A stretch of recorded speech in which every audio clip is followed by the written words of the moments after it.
고린도전서 제1장. 하나님의 뜻을 따라 그리스도 예수의 사도로 부르심을 받은 바울과 형제 소스데네는 고린도에 있는 하나님의 교회 곧 그리스도 예수 안에서 거룩하여지고 성도라 부르심을 받은 자들과 또 각처에서 우리의 주 곧 그들과 우리의 주 되신 예수 그리스도의 이름을 부르는 모든 자들에게 하나님 우리 아버지와 주 예수 그리스도로부터 은혜와 평강이 있기를 원하노라. 아멘. 주님의 은혜와 평안이 여러분과 함께 하시기를 기원합니다. 우리가 이제 오늘부터 고린도전서, 고린도후서 말씀을 우리가 새벽에 조금씩 나누어서 말씀을 읽고 듣고 묵상하고자 합니다. 바울이 여러 편의 편지를 썼습니다. 우리가 이미 보았던 로마서 말씀도 썼고 갈라디아서 말씀도 썼고 또 개인적으로 빌레몬서 같은 개인적인 편지, 디모데 같은 개인적인 편지도 썼지만 바울이 쓴 바울 서신 가운데 사실 분량으로 보면 가장 많은 분량이 고린도 교회를 향하여 쓴 편지입니다. 그러니까 고린도전서가 16장, 고린도후서가 13장까지 되어 있습니다. 고린도 전후서만 장으로 따진다면 거의 29장, 거의 30장에 가까운 편지, 긴 분량의 내용을 고린도 교회 성도들에게 편지를 썼다는 것입니다. 고린도 전서와 후서를 보면은 여러분 우리의 신앙생활, 특별히 교회의 실제적인 문제에 대하여 이 바울이 복음으로 문제 해결을 이렇게 제시하는 것을 보게 됩니다. 그러니까 아주 실제적이에요. 또 체험적이에요. 그러니까 어떤 추상적인 어떤 믿음에 대하여, 교리에 대하여만 이야기하는 것이 아니라 실질적으로 우리가 이제 앞으로 보겠지만 부활 신앙에 대하여 고린도전서 15장에 보면은 부활에 대한 내용으로만 전체를 아주 50절이 넘게 쭉 부활에 대한 신앙에 대하여, 부활에 대한 고백에 대하여 이렇게 제시한 것을 보게 됩니다. 그런가 하면 고린도전서에 보면은 우리가 보겠지만 은사가 많았거든요. 굉장히 은사가 풍성했습니다. 그 고린도 교회 안에 있는 은사가 너무너무 좋은 것인데 방언을 합니다. 예언을 합니다. 또 병 고치는 은사도 있습니다. 이런 은사가 하나님 앞에서 받은 영적인 선물인데 잘 선용되어야 되는데 이 은사 때문에 다툼이 생기고 갈등이 생기고 교회에 문제가 생기는 그런 일들에 대하여 다시 한번 바울이 은사는 이렇게 사용하라고, 하나님이 주신 은혜의 선물을 이렇게 잘 사용해서 하나님의 영광을 위하여, 영혼을 구원하는 일을 위하여, 교회의 덕을 세우는 일을 위하여 이렇게 사용하라고, 그리고 은사 가운데 가장 귀한 은사를 사모하라고, 그것이 바로 사랑의 은사. 다른 것들이 다 풍성한데 사랑이 없으면 울리는 징, 꽹과리 소리 같다. 그러니까 그렇게 좋은 건데 그 좋은 것에 사랑을 더해야지, 사랑이 빠지면 그것은 소음처럼 들린다. 그러니 하나님이 주신 은혜와 은사 잘 활용하라고, 이런 문제도 나타나고, 바울이 이 고린도 교회 안에 여러 가지 파벌이 있거든요. 여러분 교회마다 다 파벌이 있습니다. 어떤 교회가 파벌이 더 강하냐, 그것이 이제 문제가 되기도 하고 그것이 갈등의 요인도 되기도 하지만, 내가 좋아하는 사람이 있거든요. 나를 양육한 분이 있거든요. 나는 목사님이 좋아, 나는 전도사님이 좋아, 나는 장로님이 좋아. 다 좋지요. 근데 이것이 서로 그룹화돼 버리면 이것이 갈등을 일으키게 되고 서로 세력 다툼을 일으키게 되면 교회는 건강한 교회로, 성령의 교회로 세워질 수 없거든요. 근데 고린도 교회가 그런 특징들이 있었다는 거예요. 나는 바울파다, 나는 아볼로 담임 목사파다, 나는 게바, 나는 베드로파다, 나는 예수파야. 다 좋아요. 다 귀한 믿음의 사람들인데 그것이 나만 좋다고, 나와 함께하는 사람들만 좋다고 생각하니까 서로 경계하고 대적하고 갈등하고 서로 시기질투하니까 교회가 하나 되지 못하는 이런 문제들이 고린도 교회 안에 있었다는 것입니다. 여러분, 그러면 고린도 교회는 문제만 있는 교회인가? 그렇잖아요. 이 고린도라는 도시가 항구 도시거든요. 굉장히 좀 타락한 도시였습니다. 향락의 도시였습니다. 근데 이 고린도에 교회가 세워졌다 하는 것은 다른 지역 에베소나 빌립보의 교회가 세워진 것과는 조금 달라요. 굉장히 아주 향락의 도시인데, 물질적으로도 풍요한 도시인데, 그 도시에 믿음의 사람들이 생기고 교회가 세워졌다. 이건 정말 하나님의 역사 가운데 아름다운 일이거든요. 그런데 그 고린도라는 도시에 마치 황무지에 꽃이 핀 것처럼 교회가 세워진 것도 아름답지만, 바울 개인적으로 본다면 바울의 선교 여정 가운데 정말 가장 연약해졌을 때에, 낙심했을 때에 갔던 도시가 고린도거든요. 그 낙심함으로 들어갔던 그 도시에서 1년 6개월 동안 있으면서 그 도시에서 복음을 전하고 교회가 세워졌다. 그러니까 바울 개인의 입장으로 보면은 아주 특별한 도시, 특별한 교회가 고린도 교회입니다. 그래서 더 애정이 많고 고린도 교회가 잘 세워지기를 바라는 마음이 있었기에 오늘 고린도전서 후서 아주 긴 편지의 내용을 통해서 내가 직접 가서 고린도 교회에 가서 내가 7일을 하면은 상처받을 사람들이 있다는 거예요. 왜냐? 그냥 넘어갈 수가 없거든요. 그러니까 선과 악이 있고 의와 불의가 있고 거룩함과 거룩하지 못한 것에 대하여 바울이 단호하게 치리하기 때문에 상처받을 사람들이 있지만, 내가 편지를 써서 너희들에게 전하니 이 편지로 주님이 주시는 마음과 말씀을 잘 깨닫고 성령 안에서 회복되라, 그런 마음, 좀 성숙한 믿음과 마음으로 쓴 편지가 고린도 전서와 후서의 내용입니다. 이 편지를 우리가 읽으면서 2000년 전에 고린도에 있는 도시에 준 그 교회의 성도들에게 준 편지로만 이해하지 마시고, 여러분 이 편지를 나 개인에게 주신 말씀, 우리 가정에게 주신 말씀, 우리 교회 이 시대의 믿음의 사람들에게 주신 말씀으로 우리가 이렇게 받아서 읽게 된다면 정말 귀한 은혜를 우리가 발견하게 됩니다. 그래서 고린도전서 후서는 조금 세분화하여 좀 우리가 말씀을 나누고자 합니다. 먼저 오늘 1절부터 3절에 보면 인사예요. 편지를 쓰면서, 편지 쓰는 사람은 바울입니다. 편지를 받는 사람들은 고린도 교회의 믿음의 사람들입니다. 이렇게 편지를 쓰는 내용인데, 여러분 조금 더 설명드리면 이런 표현이죠. 바울이 복음을 전하면서 실패한 도시가 아덴입니다. 사도행전 18장에 우리가 이미 본 것처럼 바울이 아테네 철학의 도시에 들어가면서 바울은 아주 자신 있었어요.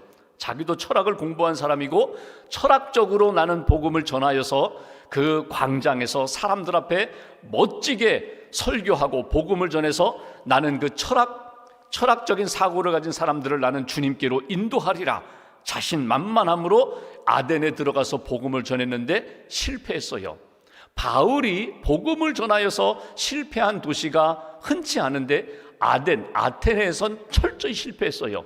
왜 그랬을까? 나중에 우리가 이제 고린도 전서를 읽어보겠지만, 내가 왜 그때 아테네에서 복음을 전하다가 실패했는가? 예수 그리스도의 십자가 중심으로 복음을 전하지 않고 철학적인 사고를 가지고 인간적인 방법으로 복음을 전했기 때문에 내가 실패했다.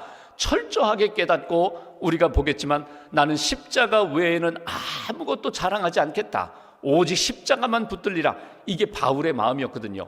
그러니까 아덴에서 실패한 다음에 그가 그 다음 도시 간 곳이 어딘가 하면 바로 고린도예요. 고린도에서 1년 6개월 머물게 되는데, 자신 있게 복음을 전하고 자기가 이제 먹고 살아야 되니까 천막 만드는 기술을 가지고 있으니까 그런 집을 찾아가다 보니까 아굴라 브리스길라를 찾아가게 됩니다. 그 집에서 함께 먹고 자고 하면서 그 천막 만드는 일을 하면서 개인적인 전도를 하는 거예요. 바울답지 않아요. 바울은 어느 도시 가든지 회당에 가서 유대인들에게 복음을 전하고 광장에 가고 병든 자를 고쳐주면서 대중적으로 복음을 전했는데, 고린도는 특별히 1:1 전도를 했다는 거죠. 근데 바울이 이렇게 복음을 전하는 가운데 하나님이 성령님을 통하여 바울에게 이런 말씀을 주십니다. 이 고린도에도 하나님의 백성이 많다. 복음을 기다리는 사람이 많다. 너 왜 이렇게 자꾸 주눅 들어서 왜 이렇게 낙심해가지고 이렇게 개인적으로만 복음을 전해? 너 일어나서 힘을 가지고 담대하게 복음을 전하라. 그래서 바울이 영적으로 다시금 새 힘을 얻고 복음을 전하면서 세워진 교회가 이 고린도 교회입니다. 그래서 개인적으로 보면은 굉장히 체험도 있고 간증도 있고 다시금 나를 일으켜 주셔서 복음을 전한 도시. 지금 바울은 고린도에 1년 6개월 있다가 에베소로 갔습니다. 에베소에서 3년 있었어요. 가장 오래 있었거든요. 에베소에 머물면서 고린도 교회 여러 가지 어려운 이야기를 듣고, 이런 마음으로 여러분 회복하십시오. 주의 마음으로, 성령으로, 말씀으로 회복하라고 그렇게 해서 주신 말씀이 오늘 본문의 내용입니다. 한번 1절 말씀 보실까요? 먼저 바울은 이렇게 얘기합니다. 하나님의 뜻을 따라 그리스도 예수의 사도로 부르심을 받은 바울과 형제 소스데네는 누가 편지를 쓰는가? 바울이 편지 쓴다는 거예요. 누구와 함께? 소스데네와 함께 고린도 교회 성도들에게 내가 편지를 씁니다.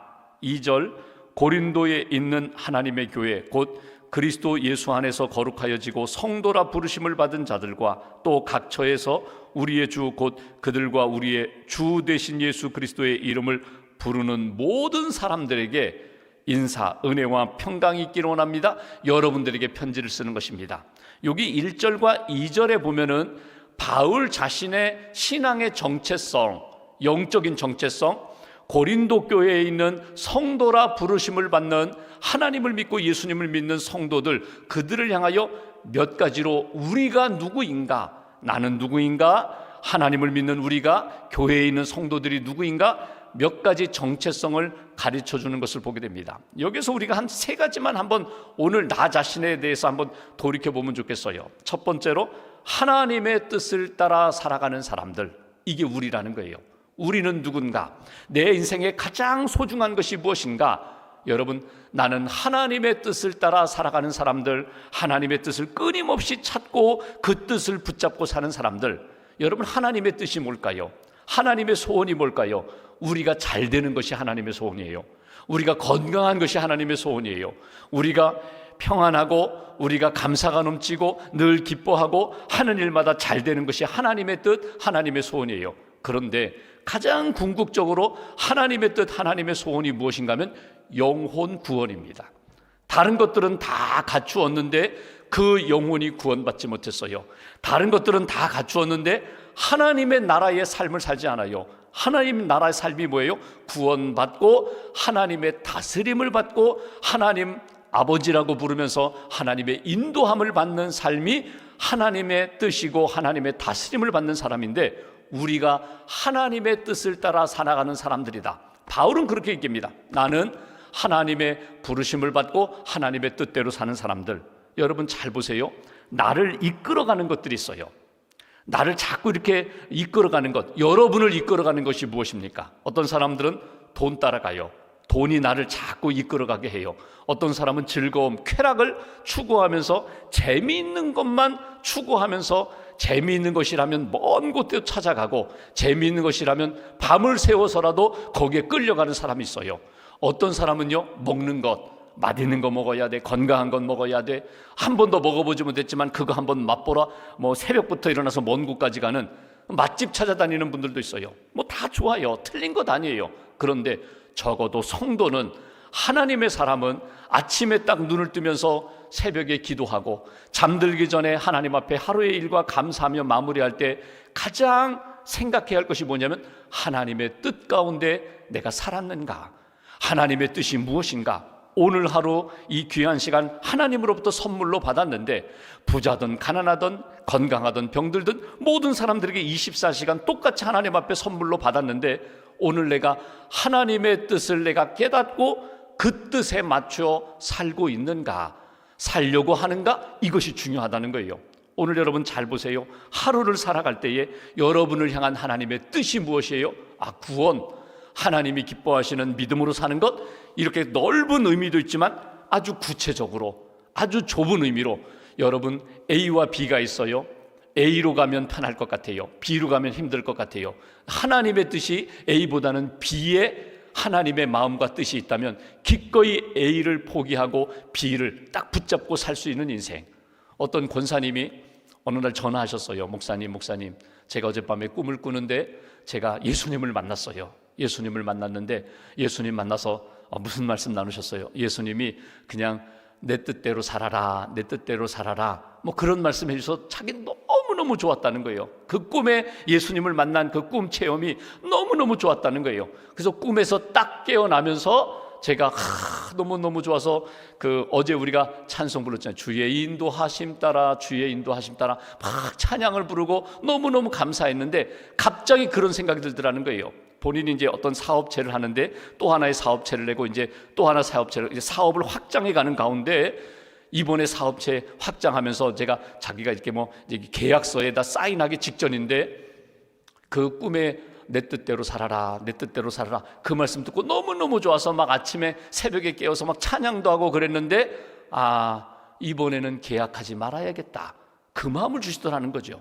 인간적으로 보면은요, 사업이나 세상적으로 보면요, 당연히 해야 되는 거예요.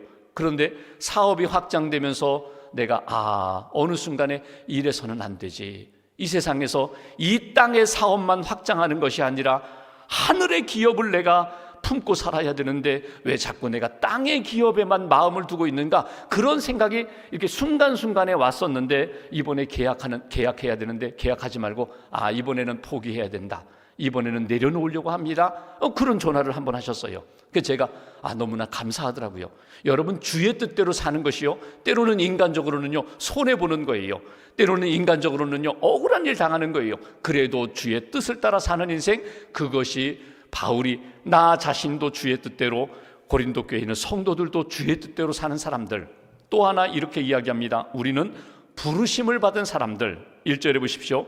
예수 그리스도의 사도로 부르심을 받은 바울. 2절에 여기 고린도 교회에 있는 하나님의 교회, 곧 그리스도 예수 안에서 거룩하여지고 성도라 부르심을 받은 자들. 우리는 부름받은 사람들이에요. 누가? 주님이 우리를 불러주셨다는 거죠. 여러분, 부름받았다는 것은 이건 은혜입니다.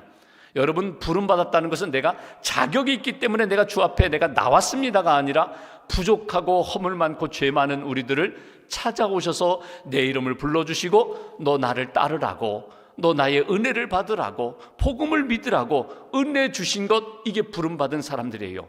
어디에서? 어둠과 죄 가운데 있는 우리들을 불러주셔서 여러분 거룩한 곳으로, 복음의 자리로, 은혜의 자리, 구원의 자리로 인도해 주신 것, 이게 구원이거든요. 교회가 뭡니까? 교회가 에클레시아라는 말이 세상으로부터 부름받은 사람들이, 그게 성도고 교회거든요.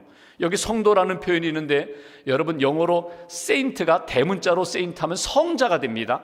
소문자로 세인츠, 복수하면 성도가 되는 거예요. 여러분, 우리가 믿음의 삶을 잘 살다가 여러분 성자가 될 수 있어요. 그런데 성자는 아무나 되잖아요. 솔직히 여러분, 내가 모든 사람들에게 본이 되고 정말 높임받고 추앙받을 만한 성자의 삶을 사는 것은 쉽지 않지만 성도는 당연히 성도가 되어야 돼요. 성도는 누가 되는 거예요? 이건 부름받은 사람들이에요. 거룩한 사람들이에요.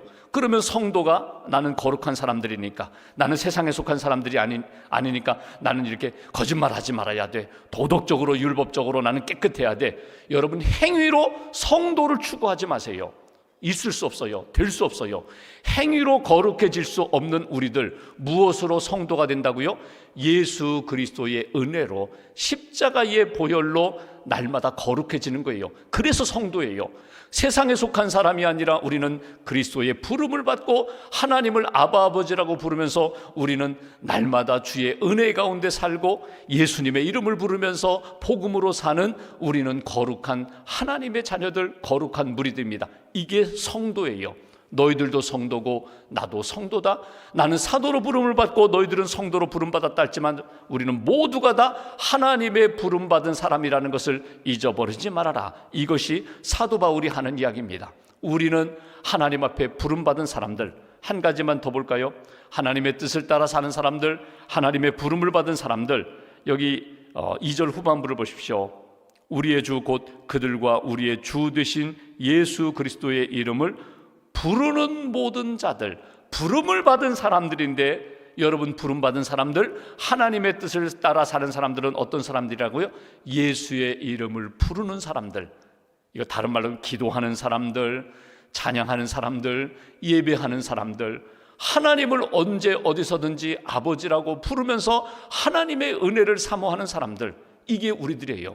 여러분 잘 보세요. 가정에서요, 자녀들이 부모를 엄마 부르고 아빠 부르고, 아빠는 아이들, 딸, 손주들에게 이름을 부르면서 자꾸 부르고 이렇게 부름에 응답하고 또 대화하는 것, 이게 행복한 가정이죠.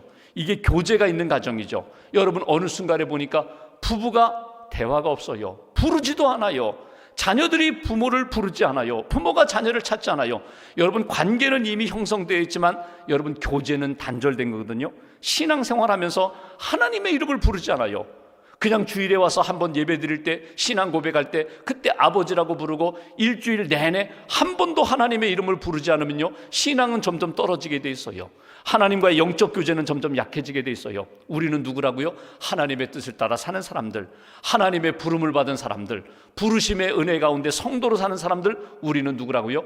예수의 이름을 부르는 사람들, 끊임없이 주의 이름을 부르는 사람들, 아버지의 이름을 부르는 사람들, 성도들, 하나님 앞에서 예수의 이름을 부르면서 그 은혜와 능력으로 사는 사람들이 우리들이다. 그 우리들에게 하나님의 은혜와 평강으로 채워주시기를 원한다. 이것이 오늘 사도 바울이 전하는 메시지입니다. 오늘 말씀을 가슴에 새기고 나는 오늘 누구인가, 어떻게 살아야 되는가. 성도, 여러분, 세상의 행위로 거룩해지기가 어렵지만 예수 그리스도의 십자가의 복음으로 우리는 날마다 거룩함으로 사는 존재입니다. 십자가의 보혈 은총 의지하여 예수님의 이름을 오늘도 여러 번 부르세요. 엄마 아빠 부르듯이 여러분 아버지 하나님을 부르고 예수의 이름을 부르면서 그 주의 이름으로 승리하는 복된 한 날 잘 이어가시기를 주님의 이름으로 기원합니다. 기도하겠습니다. 오늘 말씀 붙잡고 함께 기도합니다. 고린도 교회 편지하면서 은혜와 평강이 여러분에게 있기를 원합니다. 사도 바울이 문안 인사를 합니다. 우리는 누구인가? 우리는 하나님의 뜻을 따라 사는 사람들, 하나님의 부르심을 받고 구별된 사람들, 거룩한 성도의 삶을 사는 사람들, 예수의 이름을 부르는 사람들, 우리가 바로 하나님의 사람들이라고 사도 바울이 우리에게 가르쳐 줍니다. 오늘 하루도 예수의 이름을 부르며 기도하며 살게 하시고 주님의 뜻이 무엇인지 나를 향한 하나님의 마음 가슴에 품고 믿음의 길 잘 걸어가는 복된 한 날 되게 해달라고, 예수의 이름을 부르는 자 구원해 주신다고, 예수의 이름으로 기도하는 자 은혜를 주신다고, 하나님의 능력 가운데 오늘 하루도 믿음으로 승리하는 날 되게 해달라고 말씀 붙잡고 함께 기도하겠습니다. 하나님 아버지 감사합니다. 또 불러주셔서 믿음의 길 걷게 해주셔서 감사합니다. 부족하지만 하나님의 뜻이 그렇게 하시고 줄 줄 믿습니다. 줄 줄 믿습니다. 도와주시옵소서.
감사합니다.